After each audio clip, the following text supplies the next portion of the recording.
Olá, tudo bem? Estamos começando agora mais um programa Pense Nisso. O meu nome é Irineu Martins e quero dizer que é uma satisfação saber que você está aí para juntos estudarmos a Palavra de Deus. Nós, neste canal, estamos estudando a série que tem como título O Conflito Cósmico entre o Bem e o Mal. O programa de hoje é o programa de número 78 desta série. E aproveito então para pedir que quando você assistir esse vídeo, nas oportunidades, evidentemente, que você assista também os outros vídeos. E peço para que você assista todos os nossos vídeos, porque esta série, na verdade, é um tema só que desenvolvemos. De encontro a encontro, nós trazemos mais novidades, mais informações, e assim está se completando, se complementando de encontro a encontro este nosso estudo, esta nossa série. E para que você não fique aí pela metade, que fique em haver em alguma coisa, com alguma dúvida, principalmente do que vamos trazer no encontro de hoje, sendo uma continuação do que já foi falado, eu faço essa recomendação. Assista os outros vídeos. Eu tenho certeza que você ficará esclarecido e qualquer dúvida será sanada, será esclarecida, ok? Então aqui está o primeiro pedido, mas eu tenho um outro pedido também. O outro pedido é que, se você puder nos acompanhar, tendo uma Bíblia em mãos, lendo os textos conosco, para comprovar o que nós estamos a dizer, peço para que você medite, peço para que você pesquise, para que você realmente faça as comparações dos textos bíblicos que vamos apresentar com o contexto da Bíblia. E se você se empenhar em estudar a Bíblia e você analisar o que nós estamos a trazer aqui, com certeza você ficará mais convencido e eu sei que será proveitoso se você se empenhar desse jeito no estudo da palavra de Deus. Então, por hora, leia conosco, medite e faça a sua pesquisa na oportunidade para entender melhor o assunto, para confirmar este assunto, ok? Enfim, na continuação do que foi falado, principalmente no último encontro, agora, para começar, eu peço para que você abra a tua Bíblia aí, em Apocalipse capítulo 14. Vamos ver sobre as 3 mensagens angélicas. Mensagens essas que Deus determinou para que fosse pregada por sua igreja no tempo do fim. Então, existe uma verdade presente para o tempo do fim. Em cada época passada, Deus tinha para aqueles que ele chamava para iluminar o mundo, para esclarecer o mundo com respeito aos acontecimentos, Deus chamava o seu povo para apresentar uma verdade presente. Então, por exemplo, ao tempo de Noé, a verdade presente que Deus comissionou ele para que passasse para o mundo, para os antediluvianos, era a vinda do juízo com base no dilúvio. Deus tinha uma mensagem de arrependimento, um chamado para que o povo se voltasse para Deus, para que fizesse parte daquela obra da construção da arca e participasse da fuga do juízo que iria sobrevir àquele povo rebelde, os antediluvianos. Então a verdade presente era justamente aquela. É lógico que, junto com a verdade presente, existem tantas outras verdades, conforme você encontra na Bíblia, por exemplo. A verdade de que há um Criador, a verdade de que esse Criador é um Deus de amor, é um Deus de justiça, a verdade de que nós devemos não somente amar a Deus, mas os nossos semelhantes, e tantas verdades que você encontra na Bíblia, deveria, junto com a mensagem de juízo, fazer com que o povo se arrependesse, mudasse de vida e se voltasse para Deus. Nós temos, por exemplo, também a mensagem do tempo de Moisés. Deus usou Moisés para que o povo soubesse que há um Deus de justiça que acompanha as tribulações do seu povo, que acompanha as injustiças que ocorrem na terra, e ele estava acompanhando o acontecimento com o povo de Israel nas mãos do faraó, dos egípcios, e Deus teve mensagem tanto para o povo de Israel, através de Moisés, como uma mensagem para o povo lá do Egito, para o faraó e todos os egípcios ali que estavam dominando o povo de Israel. Então havia uma mensagem presente, além da mensagem de que Deus era um Deus de amor, um Deus de justiça, um Deus de paz, um Deus que criou, e enfim, tudo isso que você encontra na Bíblia, o Deus que manda trazer uma mensagem presente, uma advertência ou uma orientação para aquele povo daquela época, isso se dá o nome de verdade presente. É uma verdade para a ocasião propícia para aquela época.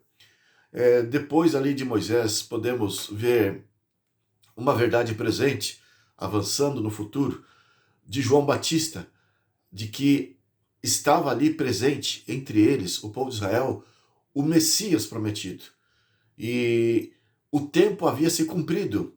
E Jesus, que era o Messias, que as profecias antigas haviam alertado de que viria, já estava entre eles. Aquela era a verdade presente. E junto com Cristo, que era a mensagem que João Batista evidenciava, estava a mensagem, evidentemente, de amor. O Deus conosco resolveu se despojar da glória do céu e se encarnar, se tornar um ser humano para conviver com os homens, cumprindo aquela profecia de alegoria que desde o tempo de Moisés foi dado, né? E me farão um santuário e habitarei no meio de vós. E Deus habitou entre o povo de Israel através daquele tabernáculo que Deus pediu para que Moisés construísse lá no deserto. Então, aquele tabernáculo era um símbolo, era um retrato alegórico de Cristo. E aquilo era uma profecia. E quando Cristo veio viver aqui entre os homens, ele se chamou também, além de Jesus, que significa o Salvador, foi chamado de Emanuel, conforme a orientação do anjo Gabriel. Emanuel, que significa Deus conosco. Assim como Deus habitou com o povo de Israel através do tabernáculo, e aquilo era uma profecia do que ele faria com os homens, então João Batista reconheceu quando o Deus que habita entre os homens estava presente entre eles.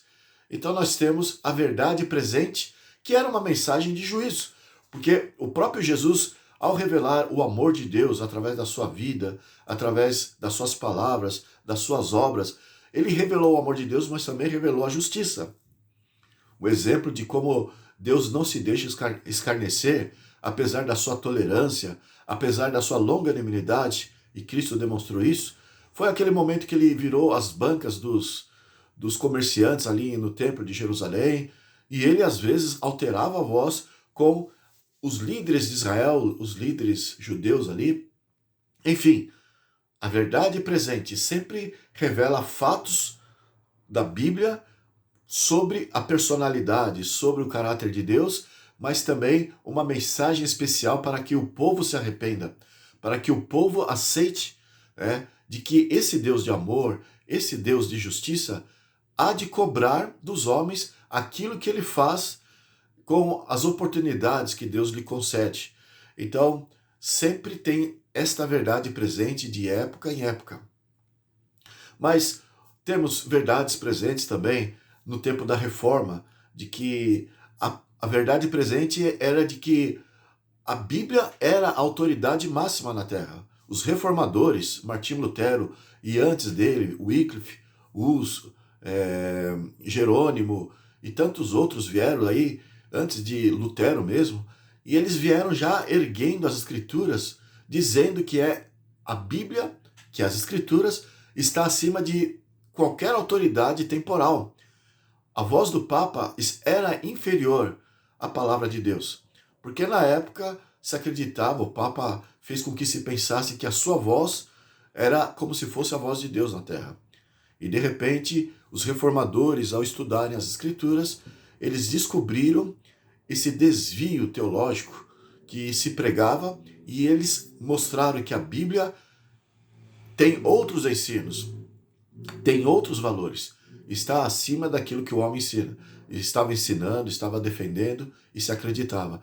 Então, a verdade presente no tempo de Lutero, dos reformadores, é de que Deus não se deixa também escarnecer, não se deixa zombar.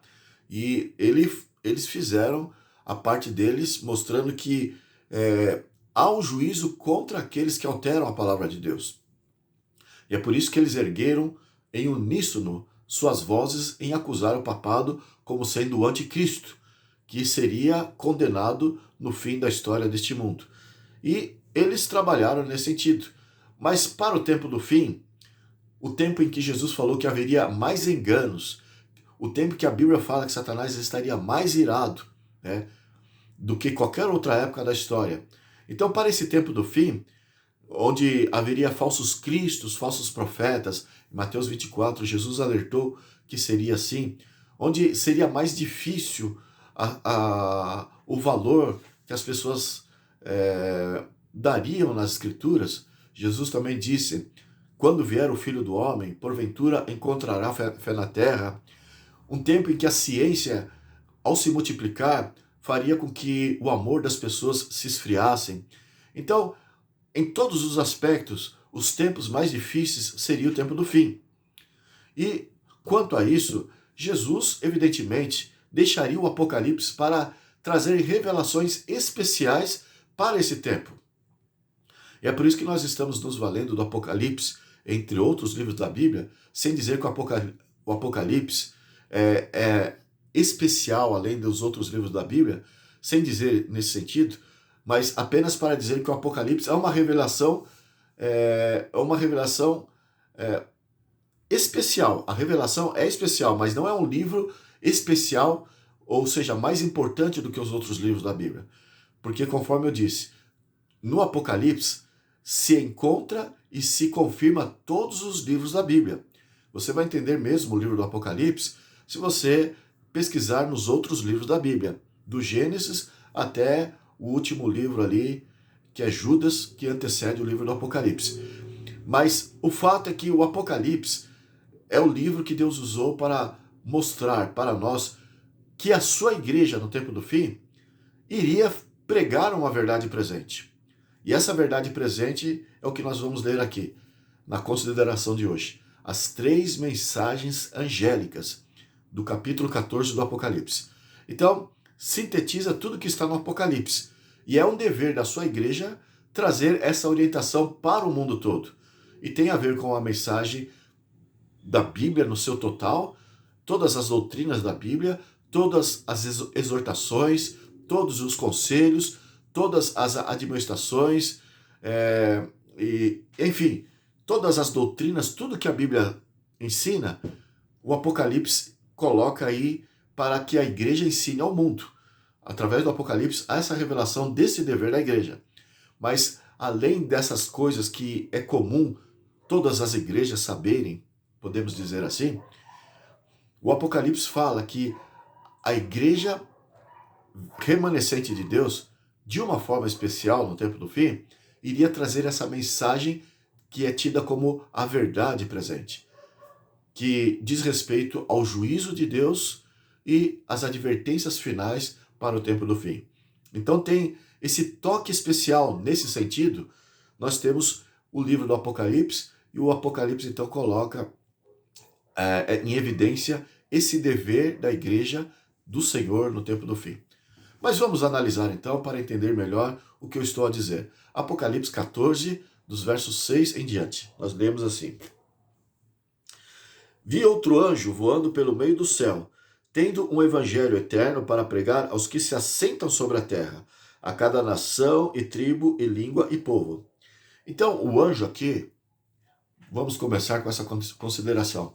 O anjo que voa pelo meio do céu, tendo o evangelho eterno para pregar a todos os povos da terra. Esse anjo, na verdade, não é um anjo literal, como aqueles que assistem na presença de Deus ali como seres espirituais que vivem ali na morada celestial. Não se trata desses anjos. Por quê?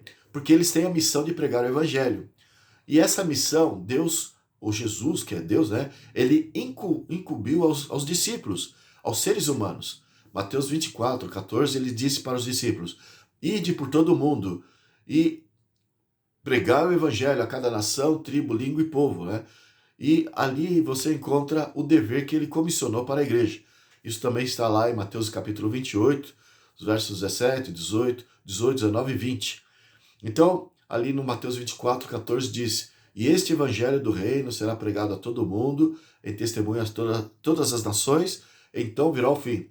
Então, desde os dos tempos dos apóstolos, de Cristo ali, até o tempo do fim, a missão de proclamar o evangelho ao mundo foi passada de Cristo para a sua igreja.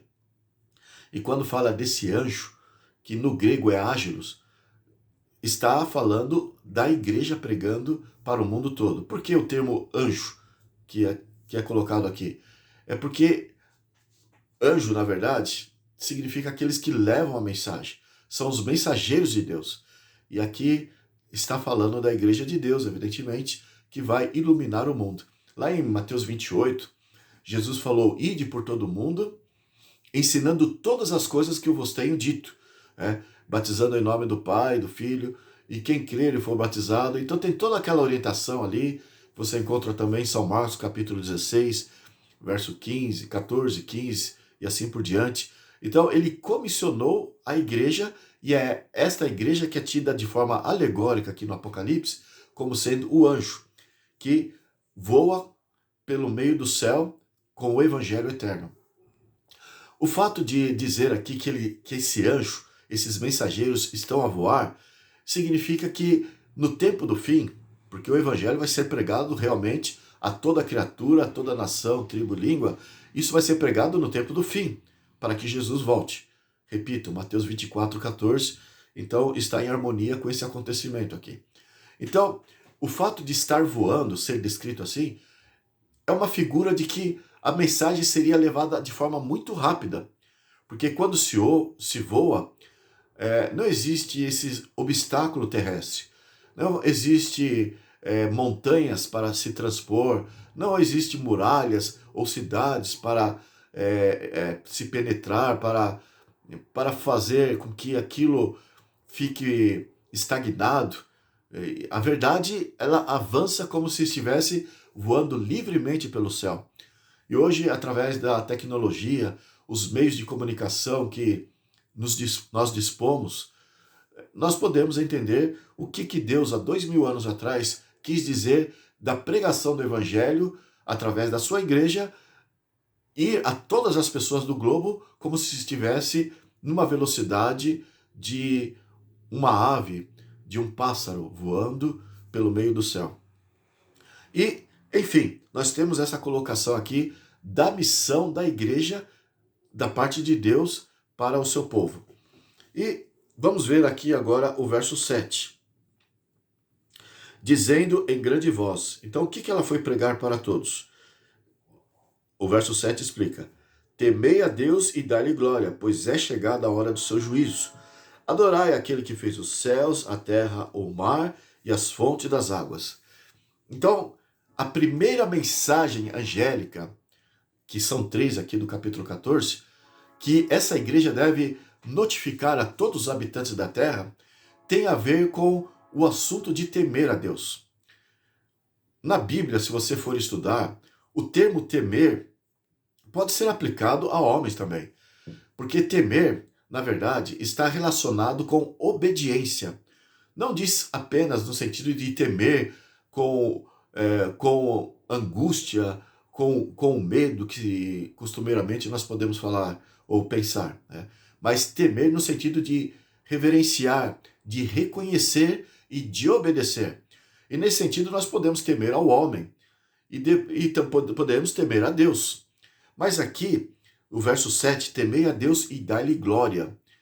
Vinda é a hora do seu juízo. E aqui quando fala adorai aquele que fez os céus, a terra e o mar, esse temor que temos que ter é no sentido espiritual. Essa obediência que a igreja deve passar ao mundo, para que o mundo medite, para que o mundo considere, é uma reverência, é uma obediência a uma autoridade espiritual. E essa autoridade, o próprio texto diz, temei a Deus e dá-lhe glória. Então, Deus é uma autoridade que temos que obedecer. A palavra temer geralmente está relacionada na Bíblia com obediência. E nós seremos julgados, né? Porque fala assim, temei a Deus e dá-lhe glória, vinda é a hora do seu juízo. Então nós seremos julgados nessa questão da obediência. dessa reverência, desse reconhecimento. Abra a tua Bíblia lá, se você tiver uma em mãos, em Eclesiastes capítulo 12. Eclesiastes capítulo 12, logo depois de Salmos, você encontra ali facilmente o livro de Eclesiastes. Eclesiastes, depois de Provérbios, capítulo 12, nós lemos assim o verso 13 e 14. De tudo que se tem ouvido, a suma é, ou seja, resumindo de tudo que Deus ensina na Bíblia, a suma é, teme a Deus e guarda os seus mandamentos, porque isto é o dever de todo homem. Então, todo homem, não todo judeu, todo homem. Então, o verso 14 diz, porque Deus há de trazer a juízo todas essas obras, até as que estão escondidas, quer sejam boas, quer sejam más. Então, a base do juízo de Deus está na sua Constituição, está na sua lei. Então, Deus quer que todos os homens na terra sejam notificados, sejam esclarecidos com respeito à sua lei, para que o seu juízo possa ser verdadeiro, o seu juízo possa ser justo, porque Deus não cobra do homem inocente. Se você for ler lá em Atos capítulo 17, verso 30, está escrito isso. Deus não leva em conta os tempos de ignorância. Então, Deus quer que os homens sejam esclarecidos com base naquilo que ele vai usar para julgar o homem. É por isso que fala, é dever de todo homem guardar a lei, temer a Deus e guardar os seus mandamentos. Mas veja que a palavra temer na Bíblia está relacionada intimamente na Bíblia com a palavra guardar os mandamentos. Tem aquele texto lá que fala os Salmos. O anjo do Senhor acampa ao redor daqueles que o temem e os livra. Aqueles que temem a Deus, né? Então, Deus comissionou seus anjos para proteger aqueles que estão observando a sua lei, que estão guardando, que estão obedecendo a sua lei. E é isso que diz aqui Eclesiastes capítulo 12. Se você analisar Deuteronômio capítulo 6, Números capítulo 5, tantos textos do Velho Testamento, é muito comum você ver essa correlação da palavra temer e a frase guardar os mandamentos de Deus. Então, espiritualmente falando, a pessoa deve ser conscientizada agora no tempo do fim de que ela precisa conhecer a lei de Deus, guardar a lei de Deus, estar ciente de que Deus há de julgar cada ser humano com base nesta lei, com base na sua Constituição, que é os 10 mandamentos. E vamos voltar ali em Apocalipse capítulo 14, porque o mundo todo deve ser notificado desta realidade, né? E veja que o verso 7 começou assim, dizendo em grande voz. Significa que não deve a igreja pregar este fato de forma tímida. Esse termo grande voz significa de voz audível, para que todos possam saber, estar conscientes, a fim de que não haja desculpa aí no tempo final. Em outras palavras, temei a Deus e dá-lhe glória, vinda é a hora do seu juízo. Adorai aquele que fez os céus, a terra e o mar e as fontes das águas. Capítulo 14 aqui de Apocalipse, verso 7. Essa adoração e o assunto do mandamento de Deus que envolve, que é a obediência à lei de Deus, esse temer a ponto de obedecer, de se sujeitar, de se subordinar a Deus, envolve aqui, evidentemente, a guarda do santo sábado do Senhor. Porque o santo sábado do Senhor está cravado, está inserido no centro da lei ali do Decálogo. Êxodo capítulo 20, dos versos 3 ao verso 17. Ali você vai encontrar o Decálogo do Senhor, os 10 mandamentos. O quarto mandamento desta lei, desta Constituição de Deus, fala sobre o sábado. E ali diz que lembra-te do dia do sábado para o santificar. 6 dias trabalharás e farás toda a tua obra, mas o 7º dia é o sábado do Senhor teu Deus. Não fará nenhuma obra, nem tu, nem teu filho, nem tua filha, nem teu servo, nem a tua serva, nem o teu animal, nem o estrangeiro que está para dentro das tuas portas. E ali agora Deus vai explicar o porquê. Ali diz, porque em 6 dias fez o Senhor os céus, a terra e o mar e tudo o que neles há.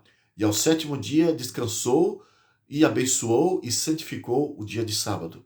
Então, Deus deu o exemplo, porque Deus não se cansa. Deus deu o modelo para o homem lá na criação, antes da entrada do pecado, quando Adão e Eva ainda estavam em harmonia com Deus. Então, logo no início, aquele homem e aquela mulher, que são os pais da raça humana, receberam de Deus o santo sábado do Senhor, a conclusão da semana da criação. Isso está lá em Gênesis capítulo 2, dos versos 1 ao verso 3. O pecado não existia, muito menos a raça judia, muito menos Moisés e o povo de Israel.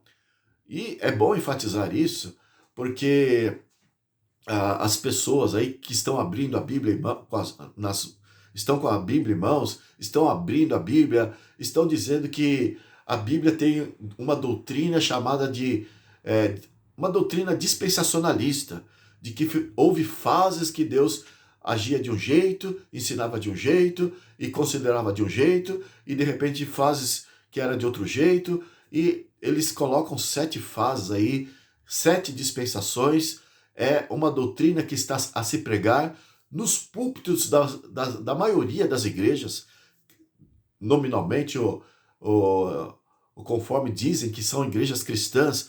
Mas por que eu estou fazendo esta crítica em falar que é nominalmente cristã? Porque uma igreja verdadeiramente cristã, ela deve ter a responsabilidade de pregar o que a Bíblia diz. Porque a palavra, o compromisso da igreja, o cristianismo está na palavra de Deus. A partir do momento que começa a inventar coisas, começa a trazer tradições ou conceitos, filosofias fora da Bíblia, que são na verdade conceitos humanos, então o cristianismo já se torna adulterado. Essa nódoa destrói o cristianismo. E o cristianismo deve ser perfeito. E Deus tem uma igreja perfeita que prega a verdade. E essa história de dispensação, de doutrina da dispensação, o dispensacionalismo, não é bíblico. O que eu estou querendo dizer com isso? A verdade é que as igrejas estão dizendo, e eu já usei aí um vídeo para explicar bem esses detalhes da dispensação, mas, em suma, até o tempo de Cristo, de Moisés em especial, até o tempo de Cristo, eles dizem que os homens eram salvos pelas obras. E depois de Cristo para cá, os homens passaram a ser salvos pela graça. Então, isso faz parte da doutrina dispensacionalista, como se houvesse 2 caminhos, como se houvesse 2 evangelhos. Mas a igreja verdadeira está pregando o evangelho eterno, que se trata de só um evangelho. Não existe aquela ideia de que houve a salvação pelas obras e agora a salvação é pela graça. Sempre a salvação oferecida por Deus a todos os homens é baseado na graça e na pessoa de Cristo Jesus. É por isso que Jesus falou: eu sou o caminho, a verdade e a vida. Ninguém vem ao Pai senão por mim. Então esse ninguém abrange toda a raça humana, de todas as eras, e desde o tempo de Adão até o retorno de Jesus, a salvação será por Cristo. Não tem esse negócio de salvação pelas obras. Não tem esse negócio dos salvos lá no céu se encontrarem e um perguntar para o outro: como é que você chegou aqui? Eu cheguei aqui através das obras, porque eu vivi antes de Cristo. Então, pelas obras, eu consegui alcançar a salvação. E você? E de repente o outro diz: não, eu já vivi depois de Cristo, então eu estou aqui no céu porque eu fui salvo pela graça. Então, isso na verdade não procede, não tem fundamento bíblico, e é assim, na verdade, a tradução dessa filosofia dispensacionalista. Somente através da graça de Cristo. E é por isso que chama aqui de Evangelho Eterno. E faz parte da mensagem do Evangelho Eterno, a salvação pela graça em Cristo Jesus, também a pregação da mensagem da sua Constituição, da sua lei. Então, a verdade que o assunto do sábado, que está ali entronizado nos 10 mandamentos, está ali enxertado como sendo um mandamento muito especial. Tanto é que a Bíblia, eu já expliquei isso em vários encontros, tem várias partes que chama a lei como sendo a aliança do Senhor. Mas o sábado, por excelência, a Bíblia retira uma atenção especial para chamar o sábado como sendo a aliança especial, o selo de Deus. A propósito, o capítulo 7 do Apocalipse, dos versos 1 ao 3, fala ali daqueles que serão selados no tempo do fim. E nós já usamos alguns vídeos para explicar que, de acordo com a Bíblia, o selo de Deus ainda não é aquilo que o Apocalipse está a trazer. Sempre é tido como sendo o sinal de Deus, o selo de Deus para o seu povo. Êxodo 31, verso 13, verso 17, Ezequiel capítulo 20, verso 12, verso 20, Isaías capítulo 56, até o verso 8 ali, fala que o sábado é o sinal com o seu povo. Sempre foi, mas de uma forma especial o Apocalipse fala, é o que vai evidenciar aqueles que pertencem a Deus. Então eles serão separados por esta observância, por esse reconhecimento da lei de Deus. E aqui está falando o Evangelho eterno, que reconhece Cristo como o único Salvador, traz consigo, com essa mensagem para o mundo, o esclarecimento de que o sábado deve ser guardado. Porque o Salvador é o Criador, e o sábado evidencia isso. Então, aqui quando fala adorai aquele que fez os céus, a terra, o mar e as fontes das águas, está, na verdade, fazendo uma referência ao quarto mandamento, que fala sobre aquele que fez os céus, a terra e o mar e as fontes das águas. Abra a tua Bíblia lá, em Salmos, capítulo 146. Veja lá o versículo 6. 146, verso 6. Nós lemos assim: que fez os céus e a terra, o mar e tudo o que neles há, e mantém para sempre a sua fidelidade. O sentido aqui dessas palavras do salmista é de que o Criador, ele não altera. De forma que o que ele estabeleceu lá na criação, ele não fez para chegar a um dado momento da história do mundo e dizer, bom, eu estabeleci lá na criação, no tempo em que tudo era perfeito, mas eu resolvi mudar agora, dado ao pecado do homem. Então, se o homem pecou, é o homem que deve mudar. E o chamado bíblico de Deus para o homem é justamente nesse sentido. Ele perdoa, ele é longânimo, ele é gracioso e, enfim, ele dá oportunidade. No entanto, vai e não peques mais. Então, é o homem, é a mulher, é o pecador que deve mudar. E o pecado é tudo aquilo que está em discrepância com a pureza que Deus estabeleceu no Jardim do Éden. E quando fala que Deus estabeleceu o sábado lá no Éden, mas de repente ele mudou aí no curso da história, com a morte de Cristo na cruz, é uma mesma coisa de dizer que Deus errou, ele não foi preciso, ele não foi eficaz, e o homem precisou, nos seus pecados, de um Deus que tivesse que se rebaixar ao nível dos homens. Deus só se inclinou aos homens para salvá-lo, para morrer. Mas a salvação de Cristo deve se entender. Não é para salvar o homem em pecado, mas é para salvar o homem do pecado. E é por isso, então, que ele falou para aquela mulher, ninguém te condenou, eu também não te condeno, mas vai e não peques mais. Então, é para ela ter uma vida diferente, uma vida transformada. Deus usou o apóstolo Pedro, os apóstolos ali, depois do Pentecostes, para dizer para que as pessoas se arrependessem, para que elas se convertessem. Então a mensagem do céu não é para alterar, está ali totalmente ligada àquilo que ele estabeleceu desde o princípio. O assunto do sábado está aí. Ele mantém a sua fidelidade, o texto que nós lemos aqui, Salmos 146, verso 6. O Criador dos céus, da terra e do mar, ele mantém a sua fidelidade para sempre. Então, do jeito que ele usou os pais da raça humana, que é para todos os homens, Adão e Eva, o sábado ele deu para eles, quando ele esteve aqui na terra, Jesus, ele manteve isso. Ele lá em São Marcos, capítulo 2, o verso 27 e verso 28, ele estava sendo interpelado pelos fariseus, pelos líderes de Israel, que sempre procuravam uma oportunidade para derrubar Jesus, para enlaçá-lo em alguma suposta falha que eles achassem ali. Eles estavam tentando cercar Jesus para o acusar e para o criticar. E quando Jesus andou ali por uma seara com os discípulos e colheu espigas, eles achavam que isso estava quebrando o mandamento de Deus. O mandamento de Deus diz que o sábado é um dia distinto dos outros. E ele ensinou isso através do exemplo lá na criação, através do que ele falou para Moisés e de Moisés para o resto do mundo. Então ele deu o exemplo, ele descansou, se não me engano Isaías 40, verso 21, eu não estou bem certo se é esse texto.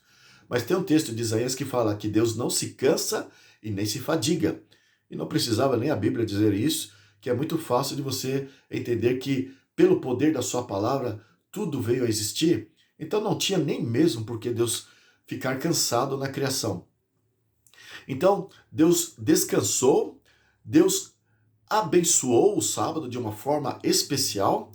Significa que é uma bênção que está acima dos concedidos aos outros dias, daquilo que Deus concedeu aos outros dias da semana, porque Deus faz uma referência à bênção do sábado.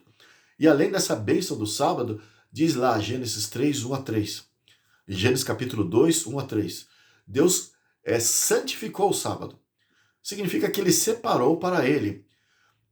Vamos supor que você vai em uma loja e ali tem alguns objetos.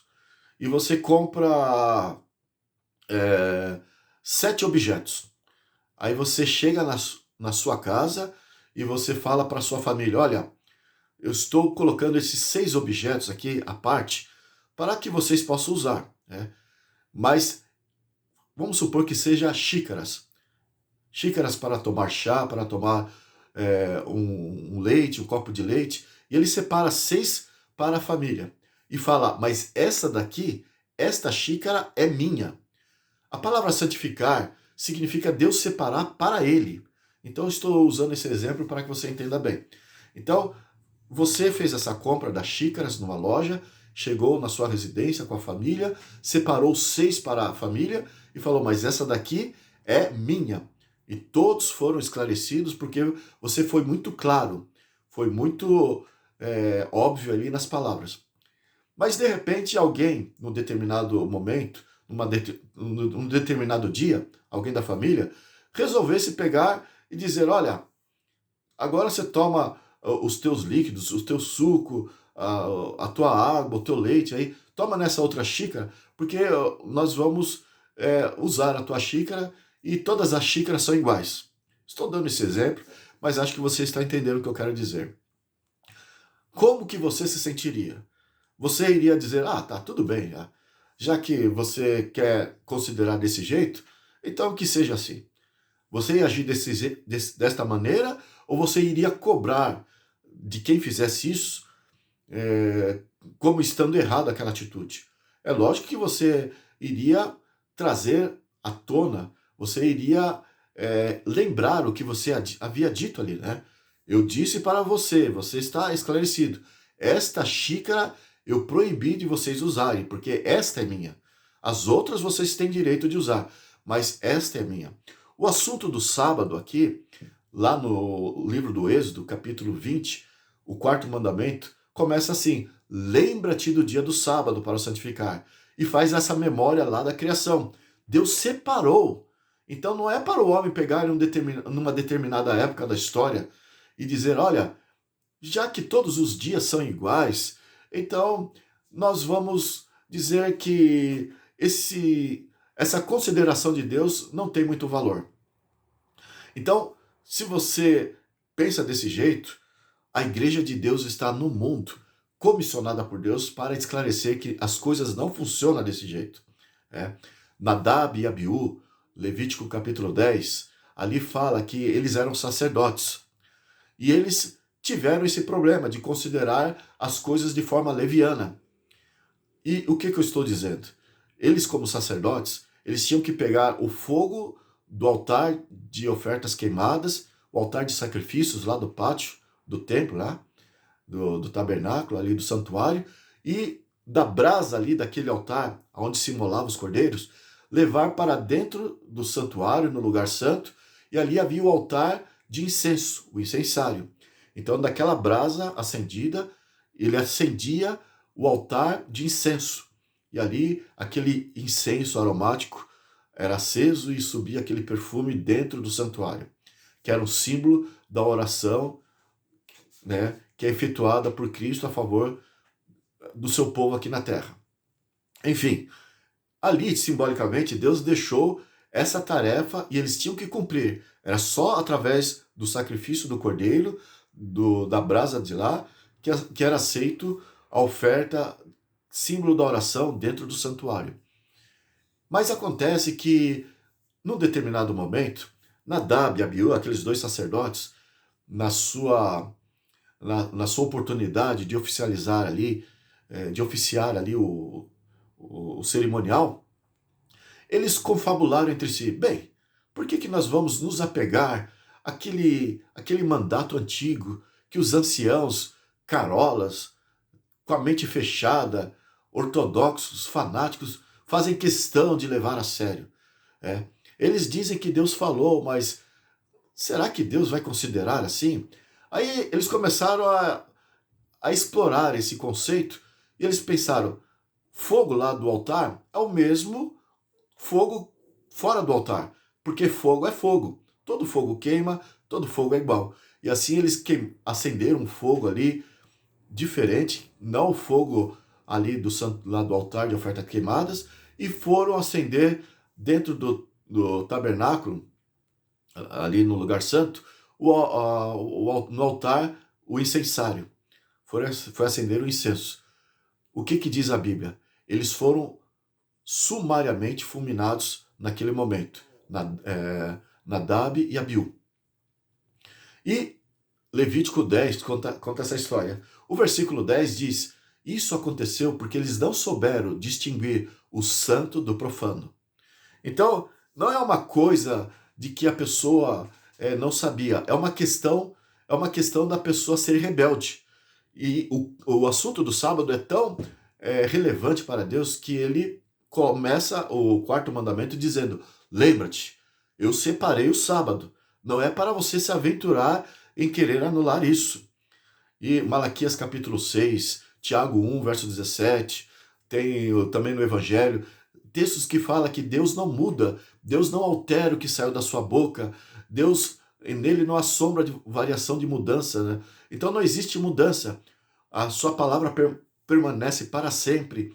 Então Deus ele está querendo deixar bem claro que aquilo que ele estabeleceu lá no Jardim do Éden, a sua fidelidade permanece para sempre. Ele não vai mudar. O sábado foi feito por causa do homem e é por isso que ele vai permanecer. Porque o homem, que é a obra-prima de Deus, enquanto existir o homem sendo a causa, o sábado que foi feito para ele, para a sua felicidade, para o seu repouso especial, a sua comunhão especial com Deus, Deus há de manter este dia por toda a eternidade. E tudo isso nós já temos falado aí em encontros passados. Isaías 66, 22, 23 fala isso. Lá no céu, na eternidade, Deus há de manter o sábado para todos os povos, todos os homens. Isaías 56, 1 a 8 fala que o sábado é para todos os homens, porque ele tinha comissionado o povo de Israel para ser esse instrumento na terra de mostrar a beleza do sábado para todos os homens. E o capítulo 58, verso 13 de Isaías, fala que o sábado deve ser considerado como um dia de deleite, um dia agradável. O problema é que os fariseus e os cristãos de hoje, eles sem pensarem, sem analisarem, sem estudarem devidamente a Bíblia, e Satanás, evidentemente, cega os homens nesse sentido, principalmente esses que são propensos à rebeldia, são mais arrogantes, e eles olham mais para a sua capacidade, para o seu interior, ao invés de olhar com humildade para Deus. Então, o fato é que os homens eles estão a dizer que o sábado Deus mudou para o domingo com a questão da ressurreição de Cristo, e eu já expliquei aqui, né? Romanos capítulo 6, do verso 1 ao 6, em especial, ali está falando que no lugar da ressurreição, para lembrar a ressurreição, Deus não deixou, não fez a troca do sábado para o domingo. Ele fez, ele deixou o batismo. Então, a pessoa quando é mergulhada e quando ela é levantada das águas no cerimonial do batismo, ela está comemorando aquele ato de Jesus ter sido sepultado e ter se erguido da terra, do túmulo. Então, morre para uma velha vida e ressurge para uma nova vida. Enfim, mas as pessoas estão aí querendo achar um meio para desfazer o assunto do sábado e, de repente, Satanás tem usado esses líderes, esses religiosos, mas isso não é hoje. Sempre ele procurou mexer de uma forma muito especial nesta parte do decálogo, aonde evidencia Deus como Criador. A única parte do decálogo que ergue Deus como Criador. E sendo assim, valoriza todos os 9 mandamentos, os outros 9 mandamentos. Isso eu já expliquei em encontros anteriores. E como que Satanás sempre tem feito isso? Hoje está mostrando que, através dos religiosos, dos cristãos, que o sábado da Bíblia era um sábado que precisava ser alterado, era um sábado transitório e foi mudado do sábado para o domingo. Os cristãos de hoje estão querendo arrumar um argumento disfarçado de cristianismo, falando do batismo, da ressurreição de Cristo, mas na verdade não é nada mais, nada menos do que uma rebeldia contra o mandamento de Deus. Então, sendo que este é o mandamento que exalta Deus como Criador, Satanás tem um ódio muito especial contra esse mandamento, que a igreja de Deus deve passar para o mundo todo. No tempo de Cristo, esses cristãos de hoje dizem que Jesus veio para refutar o sábado que os judeus guardavam. E eles dizem que os judeus guardavam o sábado e Jesus veio conflitar com eles, veio abolir o sábado, e é por isso que Jesus arrumava muito atrito com os judeus, porque os judeus guardavam o sábado. E eu gostaria de corrigir esse grave erro que esses cristãos usam para poder atacar e denegrir a imagem do sábado santo, o sábado bíblico, o sábado de Deus, o sábado da criação. O fato é que o que esses cristãos que alegam isso não sabem é que Jesus não falava contra o dia de sábado com os judeus. O seu atrito não era com respeito ao dia, mas como guardar o dia. Ele não estava propondo nem uma mudança de dia. O sábado permanecia, né? E ele falou, não penseis que eu vim mudar a lei e os profetas. Eu não vim mudar, eu vim cumprir. Então ele veio mostrar como que se guarda o sábado. É por isso que em Marcos 2, 27 e 28, ele disse que ele era o Senhor do sábado, porque ele era Deus que deu o sábado para o homem na criação. Então ele assistiu o direito de mostrar como guardar o sábado. O fato é que o atrito de Cristo era com respeito ao assunto do sábado. E você pergunta por quê? Eu já expliquei também em encontros passados este fato. Eles eram tão, os judeus, os líderes de Israel, eram tão tradicionalistas, eles eram tão fanáticos e Satanás usava eles de tal maneira que eles, ao invés de guardar o sábado do Senhor, eles valorizavam o sábado deles. E o sábado deles era um outro sábado. Era no mesmo dia, isso é certo. Aquele 7º dia da semana, isso é certo. No entanto, não era o mesmo sábado de Deus. Em outras palavras, não era o mandamento de Deus. Enquanto o mandamento de Deus fala que o sábado é para a alegria, para o deleite, Jesus até falou, se uma ovelha cair no buraco no dia do sábado, vocês não vão recolher a ovelha. E, enfim, o sábado foi feito para o homem, para a sua felicidade, lá no Jardim do Éden. Mas, desde o cativeiro babilônico, e se você analisar Ezequiel capítulo 20, você vai perceber que o cativeiro babilônico aconteceu, Deus permitiu, como castigo de uma forma muito especial da parte de Deus. Deus permitiu acontecer. Deus permitiu Nabucodonosor, da Babilônia, ir até Jerusalém e aprisionar os judeus ali. Enfim, o cativeiro aconteceu de uma forma especial dado a transgressão do sábado. Eles cometiam muitos pecados, muitos desvios, mas eles começaram a introduzir cargas no dia do sábado, a comercializar, a banalizar o sábado e a tratar o sábado como um dia profano, um dia comum. Mas o mandamento diz: 6 dias trabalharás e farás toda a tua obra, mas o 7º dia não é teu, não lhe pertence, é do Senhor teu Deus. E aí Deus foi enfático: não fará nenhuma obra, nem tu, nem tua filha, está lá no mandamento. Êxodo 28:11. Mas o povo de Israel começou a pensar: bom, eu acho que Deus não é muito assim. Quando Deus falou, lembra-te, é para, que nem a história da xícara aqui que eu exemplifiquei, é para que eles não viessem com desculpa depois. Mas eles não deram importância, não fizeram caso da palavra de Deus e foram comercializando no sábado. Embora Deus fosse tolerante, fosse longânimo, sempre Deus é gracioso nesse sentido, ele é bondoso nesse sentido, mas chegou o momento do acerto de contas, o momento do juízo. E, de repente, eles foram levados para o cativeiro como castigo. Deus permitiu. E Êxodo 20 fala que o motivo especial, leia lá, a hora que você tiver tempo, o motivo especial do cativeiro babilônico foi a transgressão do santo sábado do Senhor. Enfim, dado essa situação,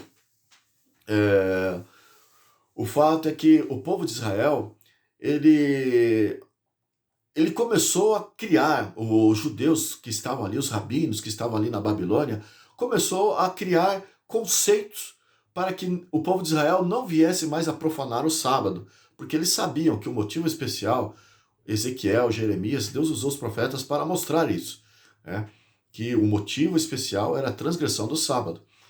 Então, para que eles não transgredissem mais o sábado, os rabinos lá na Babilônia começaram a proferir conceitos, ideologias, ideias e ter os seus dizeres de ordem, de regras de como guardar o sábado. Então é um cuidado, uma preocupação muito especial e começaram a forrar o sábado com as suas tradições.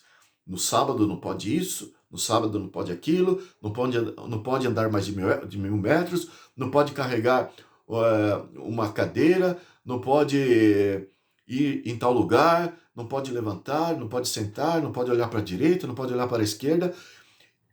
Eu sei que criaram milhares e milhares de conceitos. E depois que saíram do cativeiro, eles continuaram. Mesmo em Jerusalém, eles continuaram. E o que eu expliquei a respeito disso?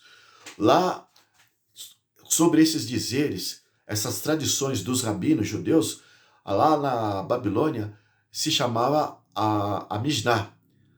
A Mishnah, na verdade, todos esses dizeres, tanto da Babilônia como de Jerusalém, é a Mishnah. Então, toda essa tradição, o nome que se dá ali no conceito judaico é a Mishnah. E, então, havia milhares e milhares desses conceitos no livro, a Mishnah, desde a Babilônia, dos rabinos babilônicos, até lá de Jerusalém. E existia um outro livro, ou outros livros, junto com a Mishnah, que era a Gemara. E até hoje existe a Mishnah e a Gemara. O que é a Gemara? Enquanto a Mishnah são os dizeres, os milhares e milhares de dizeres dos rabinos, em torno do sábado, em torno da lei, em torno dos conceitos da Torá, a Gemara são as explicações desses dizeres. Então existem milhares de dizeres dos rabinos, da Babilônia e de Jerusalém, e milhares de explicações que está na Gemara, tanto lá da Babilônia como em Jerusalém. Daí que se formou o Talmud, que é o livro da tradição, que é a Mishnah com a Gemara. Existe o Talmud ali de Jerusalém, que é lá de Jerusalém, e o Talmud Bovel, que é lá da Babilônia. Então, nas universidades atuais de Jerusalém, de Israel, para os judeus, eles estudam mais o Talmud do que a Torá, do que a palavra de Deus. Porque a tradição dos rabinos ficou superior aos ensinos da palavra de Deus. Então, eles valorizam até nas universidades os ensinos do Talmud. No culto judaico, eles leem e valorizam, eles evidenciam mais o Talmud, as tradições rabínicas, do que a Torá. Às vezes nunca se menciona a Torá, mas o Talmud é sempre mencionado pelos líderes de Israel nos seus ensinos. E por que eu estou dizendo isso? Era justamente esse tipo de conceito que Jesus teve que enfrentar nos seus dias.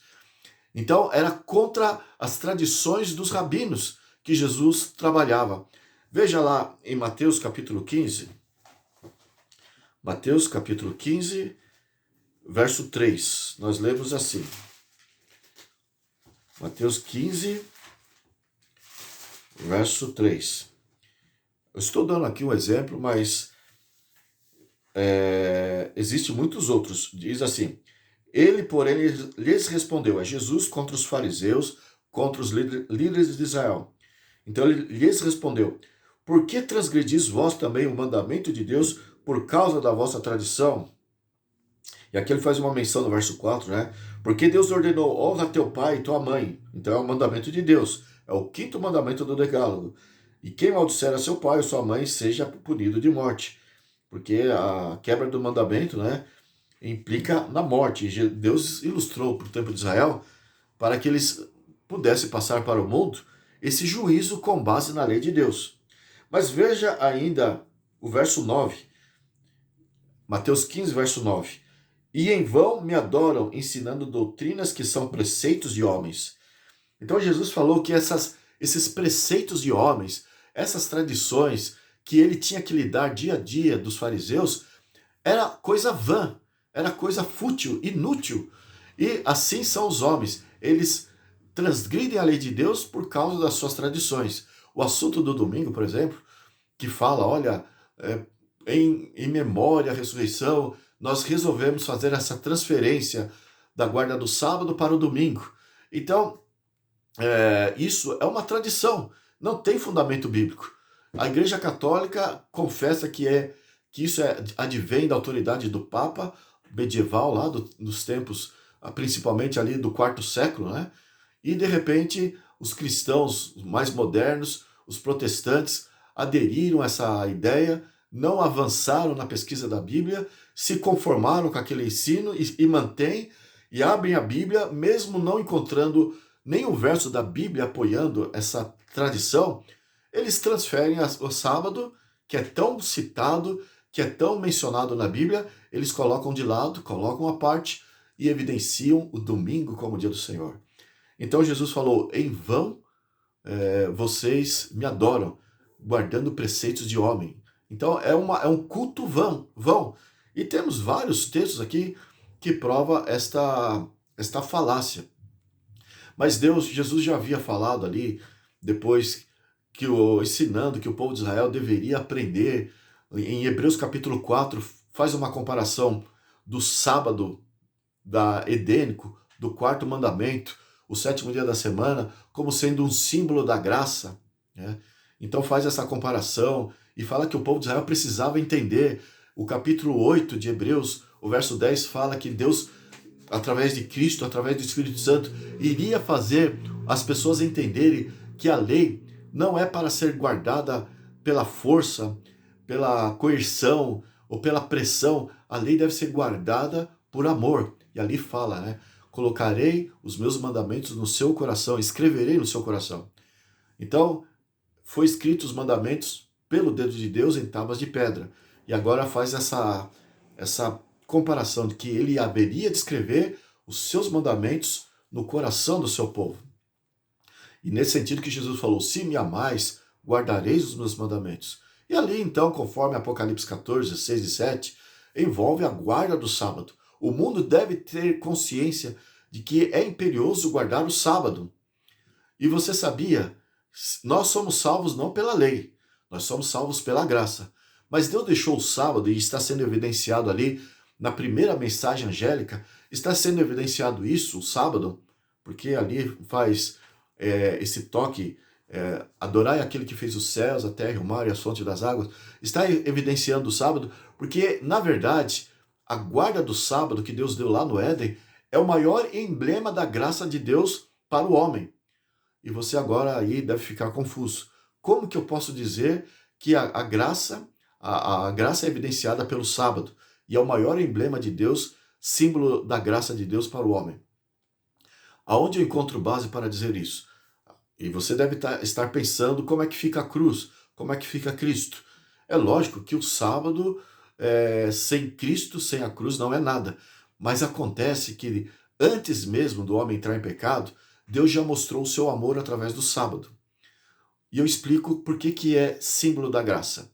Quando Adão e Eva abriram os olhos e contemplou tudo que estava ao redor deles, toda a natureza já preparada, nada faltando ali ao redor deles, eles entenderam que não precisava eles fazerem nada.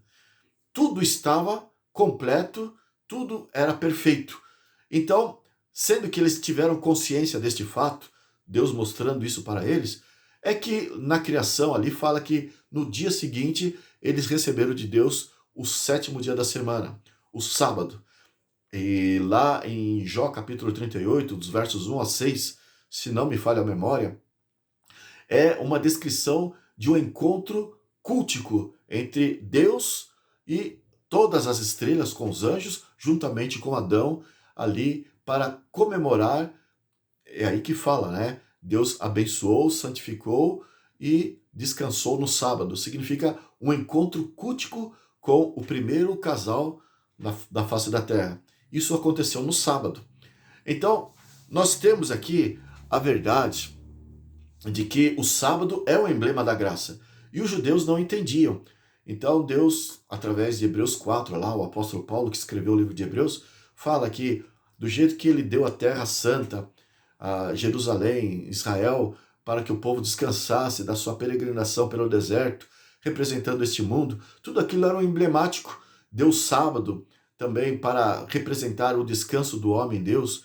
Tudo isso era um emblemático da graça, né? É um emblema da graça. Jesus disse: "Vinde a mim todos que estáis cansados e sobrecarregados, e eu vos aliviarei, encontrareis descansos para vossas almas." É o emblema da graça. E o sábado, que significa descanso, é o maior emblema da graça porque foi dado lá desde o princípio. Deus dizendo para o homem: "Olha, estou desde o princípio, mesmo antes que você caia em pecado, eu estou aqui de braços abertos. Vinde a mim, descanse em mim." Deus, evidentemente, não iria alterar algo nesse sentido, né? E você pode perguntar, então, o que é o evangelho eterno? É o evangelho que sempre existiu. A primeira mensagem angélica, quando fala, viu um anjo voando pelo meio do céu, tendo o evangelho eterno para pregar a todos os habitantes da terra, é o evangelho que sempre existiu. Em Isaías 53, você vê ali uma descrição por parte do profeta, 700 anos antes de Jesus. Deus usou ele para falar de quem seria o Cristo que Deus daria para salvar a humanidade, que faria com que a humanidade encontrasse descanso nele. E esse Cristo, na verdade, ele desceu do céu à terra e ele veio chamar as pessoas para algo que tem tudo a ver com a missão do conflito cósmico. Nessa história do conflito cósmico entre o bem e o mal, existe uma missão que Deus confiou ao seu povo aqui na Terra. E tem tudo a ver com essa história do Evangelho eterno, que deve ser pregado ao mundo todo. Na verdade, consiste uma advertência ao mundo, um esclarecimento para o mundo todo de que o assunto que acontece na Terra está totalmente ligado ao que aconteceu lá no centro do universo, na morada do Pai Celestial, do Deus Eterno. Então diz o Apocalipse capítulo 12, que começou o conflito no céu e desceu à terra. Então Jesus, que começou com Lúcifer lá no céu, eu já expliquei esse Miguel que é Cristo. Se você quiser esclarecimento ali, que fala Apocalipse capítulo 12, fala de Miguel a partir do verso 7. Miguel, que é Cristo, contendeu com o dragão. Então, na verdade, é Cristo. Eu já expliquei nos primeiros encontros. Tenha o esclarecimento disso assistindo os vídeos. E você vai, os primeiros ali, você ficará esclarecido a respeito. O fato é que veio para este mundo. Apocalipse 12, verso 12. E Jesus veio lá do céu. E o evangelho eterno consiste em limpar o nome de Deus, em vindicar o caráter de Deus. Porque Lúcifer lá no céu, ele manchou, ele lançou uma nódoa no caráter de Deus. E ele foi tão ardiloso, ele foi tão astuto na sua argumentação em atacar a Deus, o seu caráter, que ele conseguiu convencer a terça parte dos anjos. Apocalipse 12, as primeiras partes está dizendo isso. Então ele é muito poderoso em colocar as criaturas de Deus contra o Criador. Então o conflito agora é aqui no mundo. O evangelho eterno está intrinsecamente ligado a esta história do conflito. É um chamado de Deus para que nós na terra nos posicionemos do lado de lá, do lado celestial. Enquanto Satanás aqui está procurando manter a nossa mente neste mundo, nas coisas passageiras, Deus usou o homem mais sábio da terra, Salomão, para trazer uma mensagem para nós refletirmos. Se era o mais sábio, é porque Deus queria que a gente levasse em conta, considerasse as suas palavras. E o fato é que Deus usou ele para falar assim: tudo na terra é vaidade. Então Satanás tem medo que as pessoas acordem nesse sentido. E ele procura prender a nossa atenção para o momento presente, para o secular, e as pessoas deixem de olhar para a causa de Deus. Existe algo muito mais sublime, algo de muito mais valor, que envolve a vida dos seres humanos na Terra. É por isso que Jesus veio para trazer esta mensagem ao mundo. E ele comissionou a sua igreja: ide a todo mundo e pregar este evangelho. Esse evangelho eterno diz respeito em acordar pessoas para uma realidade muito maior do que a que acontece nesse mundo. E quando a ficha cai, quando a pessoa consegue ser tocada pelo Espírito Santo e percebe que ela faz parte de um conflito cósmico entre o bem e o mal, aí, nesse sentido, ela começa a olhar as coisas de forma diferente. E ela começa a valorizar mais as coisas espirituais, mais as coisas do céu e dar menos valor às coisas da terra. Ela percebe de onde ela é. Ela percebe qual é o lado certo para fazer parte neste conflito. Abra a tua Bíblia lá em Romanos, capítulo 3, verso 10. Infelizmente, acontece isso que Paulo disse aqui. Romanos 3, verso 10. Como está escrito: não há justo, nem um sequer. Não há quem entenda, não há quem busque a Deus. Então, veja, o que está querendo dizer? E aqui depois diz que todos se extraviaram, todos se desviaram. E o que está querendo dizer? O infortúnio dos seres humanos é que eles não percebem que eles fazem parte de um conflito cósmico entre o bem e o mal. E quando Jesus desceu do céu, tendo vencido Lúcifer lá, ele veio para este mundo e ele veio aqui atrás. É como Jesus falou ali, né? Da dracma perdida ou da ovelha perdida, se uma só se perder, ele vai atrás. Esse mundo se perdeu. É o único em todo o vasto universo que veio a cair em pecado, a dar atenção às mentiras de Satanás, do anjo rebelde. Então ele veio atrás para resgatar e para nos conscientizar que existe um plano muito maior do que o que acontece aqui neste mundo.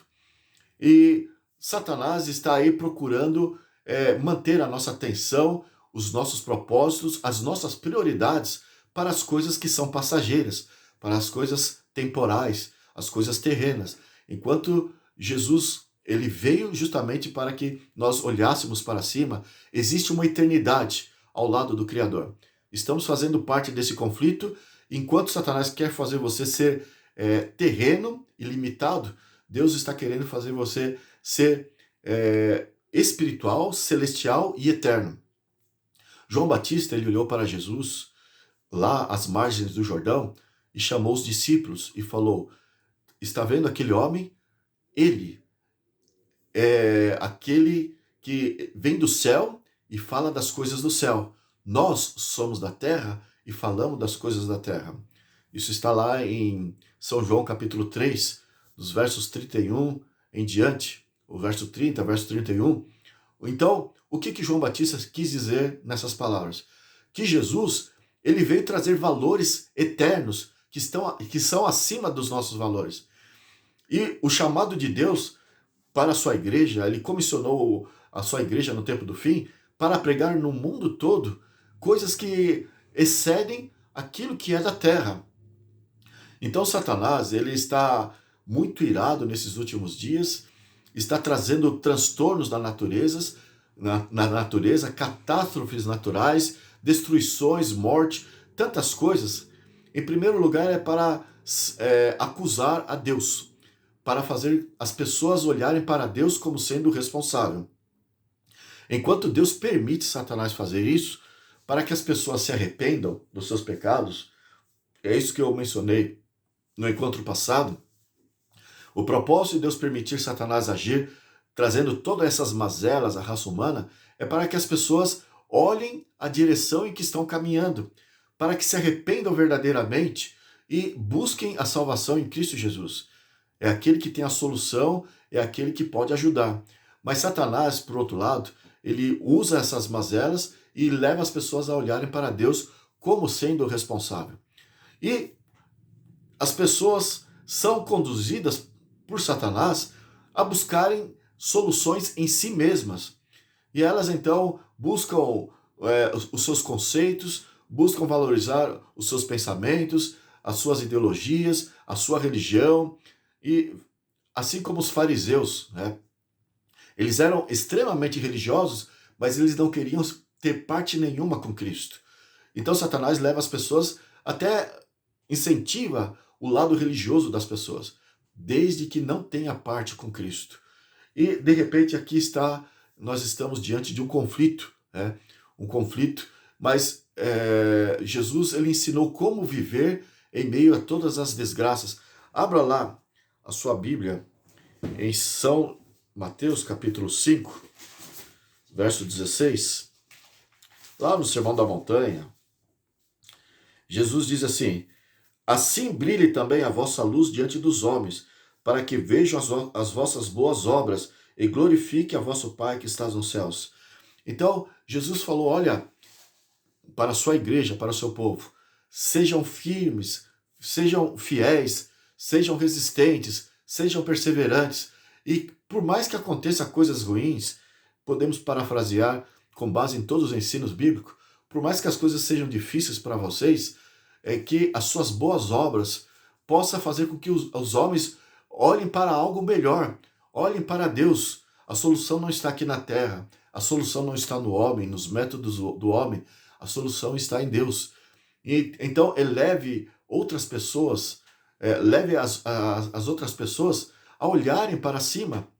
Lá no Mateus 24, no livro de Mateus, a partir do verso 37, quando fala das tribulações do tempo do fim, Jesus falou, quando virdes todas essas coisas, erguei a vossa cabeça e exultai, porque a vossa redenção está próxima. E é isso que João Batista falou, ele é do céu, ele fala das coisas do céu. E nesse conflito cósmico, Jesus ele desceu do céu para fazer com que nós da terra tivéssemos esperança, olhasse para além terra, olhasse para as mansões celestiais, e mesmo que as coisas piores acontecessem neste mundo, São João 11, verso 25, Jesus falou, ainda que morra aquele que crê em mim, esse viverá. Mas Satanás não quer que as pessoas se volvam para este lado.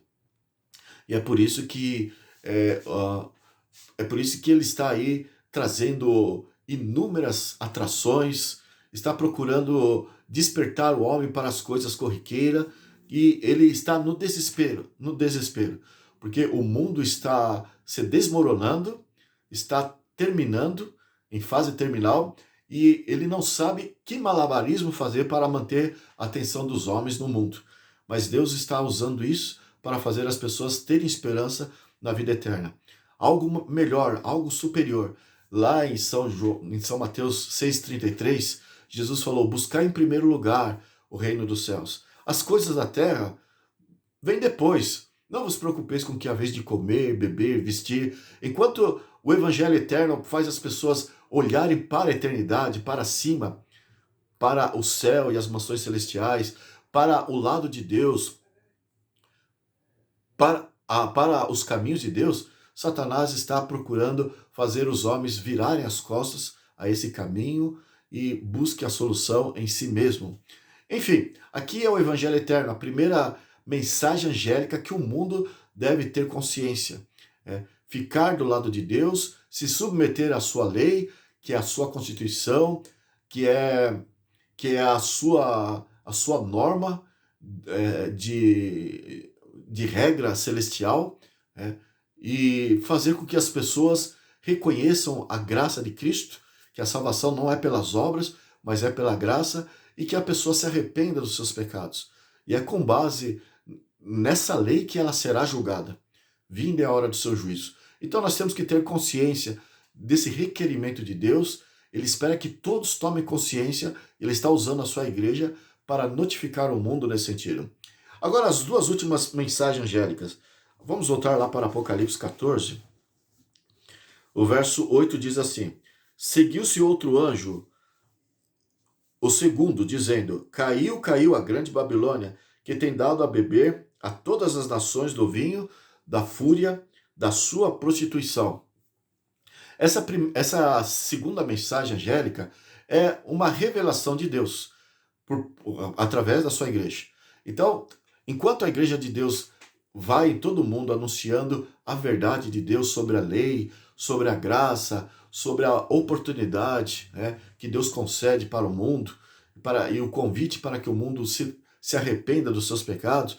Por outro lado, evidenciando toda a verdade, a primeira mensagem angélica, por outro lado, Deus está revelando aonde está o erro, aonde Satanás está atuando, e chama todos esses que estão pregando a mentira, porque a verdade é uma só.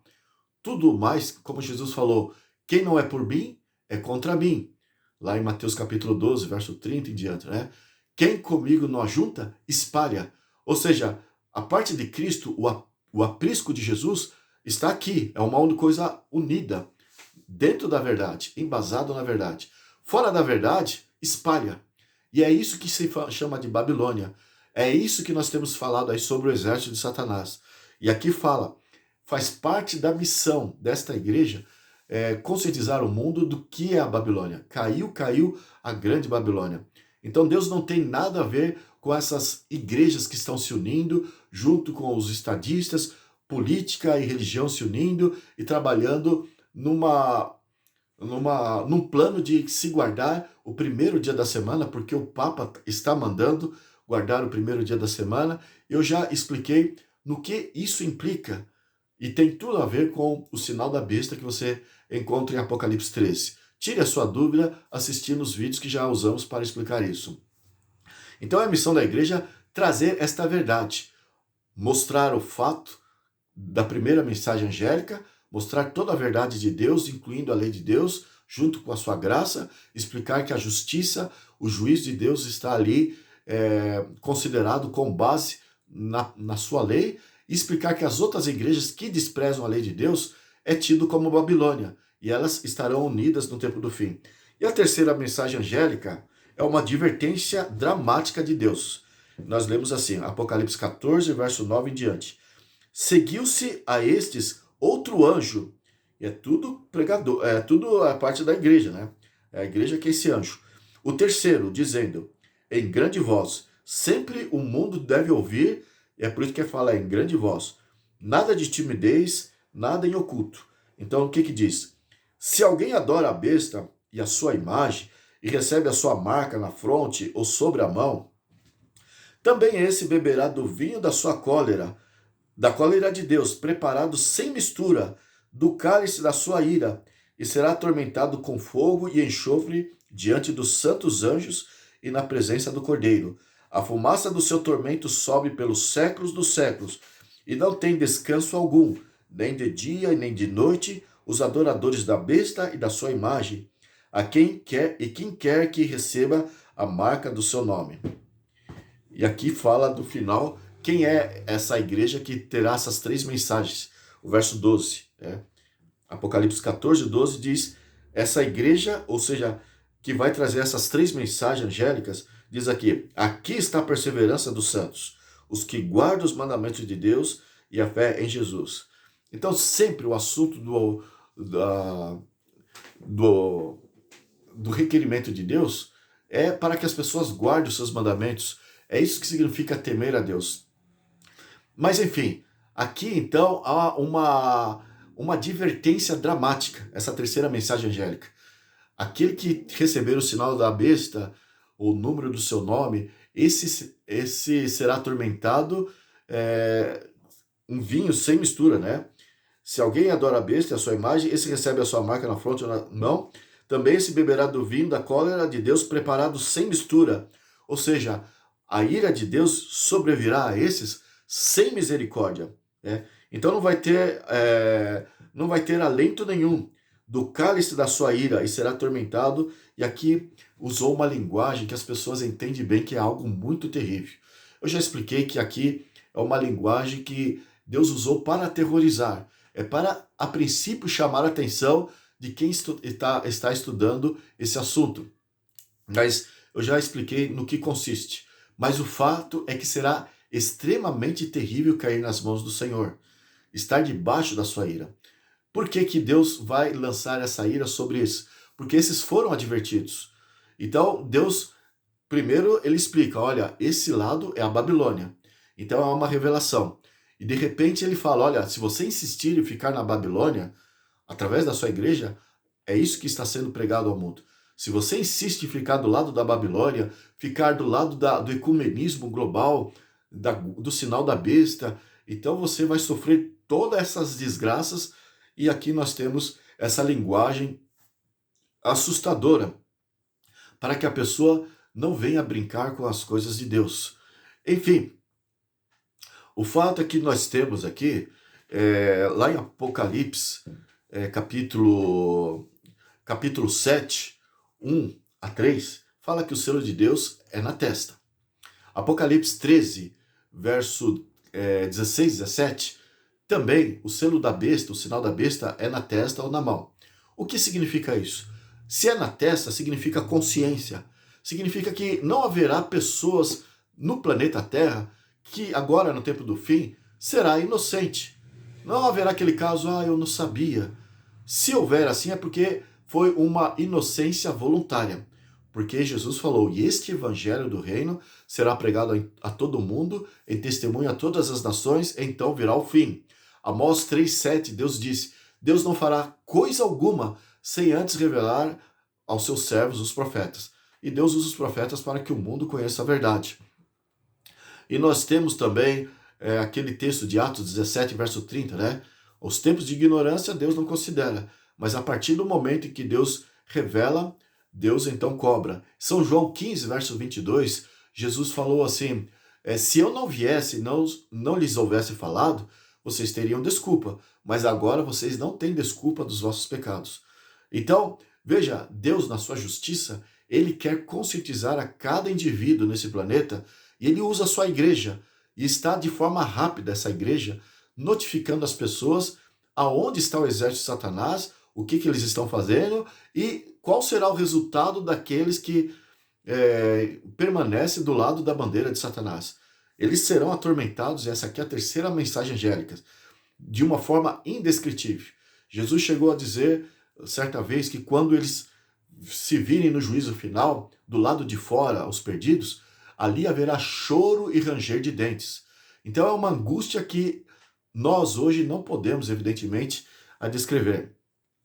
Então, o assunto dos 666, em outras palavras, que você encontra lá em Apocalipse 13, aqueles que vão ter o sinal da besta, o capítulo 13, verso 8, fala que quase todos os seres humanos, e ali fala, há uma condenação contra os 666, eu já expliquei, 666 é o número do homem, mas o fato é que uma característica da besta, que é o papado, é se julgar como sendo uma certa divindade, aquele que se coloca como Deus na terra, no lugar de Deus, querendo parecer Deus. O apóstolo Paulo fez essa menção do papado, segundo Tessalonicenses 2, 3 e 4. Nós já trabalhamos muito a respeito, falando sobre o papado, querendo ser Deus, usurpando o lugar de Deus. Então, aqui está o caráter, uma revelação do caráter desta besta. E ali é o 666.